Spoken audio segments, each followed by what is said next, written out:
Nails. Don't cut your nails at night, no matter what happens. Tomorrow is the most important day in my life. I am finally going to discuss my doctorate. I have to get ready from now on and think about what I should wear and what I should do. It is now 7:50 p.m. I started to adjust my hair and divide it into parts with a penny in order to adjust each part individually, and I bought my nails so that my hands look good. In the end, my appearance must be perfect. I looked at my feet. My nails were long, and I hate them looking like that. I grabbed the nail scissors and started cutting them. I walked away for a few seconds and began to remember what my grandmother said.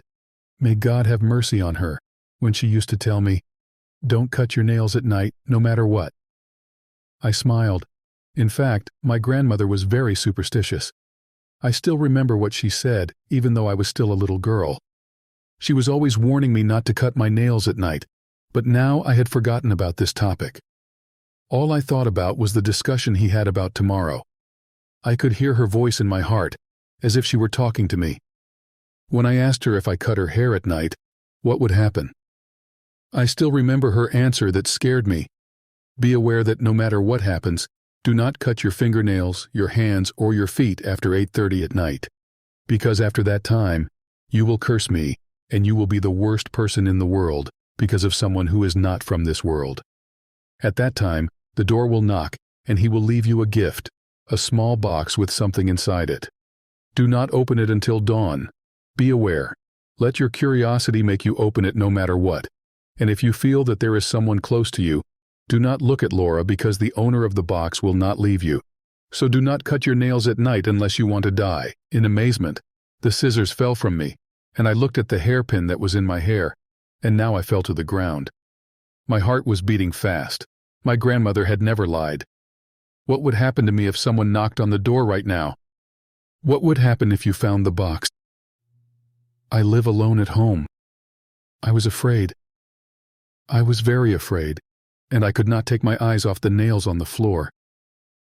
After thinking about it, I said that my grandmother said that this was after 8:30, but I ran to make sure the time was still 8 o'clock, and I put my hands down on my chest, and I started to take myself and felt comfortable. I was afraid that this would happen. I actually felt pain in my stomach from hunger. I would go into the kitchen and get something light to eat before I go to sleep. I have to sleep early. I have a long day ahead of me. I put the food down and sat eating in front of the television that was playing on the news. The announcer says there was a terrible accident on the ring road, but that's not important. It says 9 o'clock on the screen. I froze in my place and my heart started beating faster and I was terrified. I felt like my whole body was paralyzed and I was left unable to speak. I went in to see the time and found it standing at the same time. I think her stones were finished. I went back to my bedroom and looked at the mobile phone. It was the same time as the clock on the bulletin. I quickly dialed my mother's number to call her, but I was interrupted by the sound of the door banging. When I first heard the door, I started to shake with fear. I could not control the mobile phone. It fell from my hands and broke. I was asking myself, will I open the door and not run away from the window? Unfortunately, if I run away from the window, I may fall in the street and die. It is too late for me to escape. My body is shaking violently and sweat is pouring out of everything. A place. I went to the door and said to myself, sure, there's nothing wrong. Come on.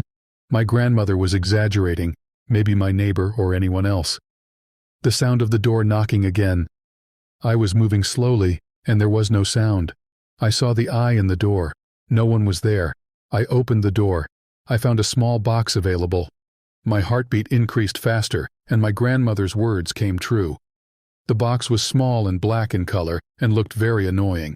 I wanted to burst into tears or hide anywhere or hit her with my feet far away, but I thought maybe if I did that the situation would get worse. I will take the box and will not open it until dawn, as my grandmother said. The box was taken for a nap, so I thought what might be in this box, but my grandmother warned me not to be curious and told me not to open it. I put the box on the table and went into the kitchen to get water to drink. The hunger was gone. I felt surprised that the weather was still cold and something unnatural was happening. I entered the bathroom and looked at myself in the mirror. My appearance was changing. My eyes were swollen and black underneath, and my lips were trembling. My heart was beating so fast that I could hear her voice. I left the bathroom and was sad about my changing appearance, but I felt myself walking behind me. I tried not to focus on him and continue walking normally, but then I heard the sound of breathing getting louder and someone behind me approaching me. I felt tears falling quickly on my face. It was the first time I felt terrified in my life. I remembered what my grandmother said when she told me not to look behind you, but now I will do it. Annie? I tried to gather my strength and ran quickly, but I felt that I could not move from the corridor. I think it was longer than usual, or maybe because I was afraid. I was starting to get tired, and the breath was getting closer to me. There was no solution other than opening the door of the apartment and running away to the farthest place possible. I don't know who is behind me or me because I was afraid. Before I reached my room, I slipped and fell to the floor. I felt the penny in my hair and it was entering everywhere in my body. I looked up and realized that while I was slipping, I flopped on the table and the box fell to the ground and opened. Inside it were human fingers. I screamed in horror, but this horror is incomparable. With the terror I felt when I tried to move and felt that my fingers were not there and that they were cut off, the last thing I thought of before I lost consciousness was that a tall, thin person was approaching me. But I don't remember any of his features. I need your interaction. Encourage me to write more. Don't forget, like, share, and comment. What do you think about it? The story.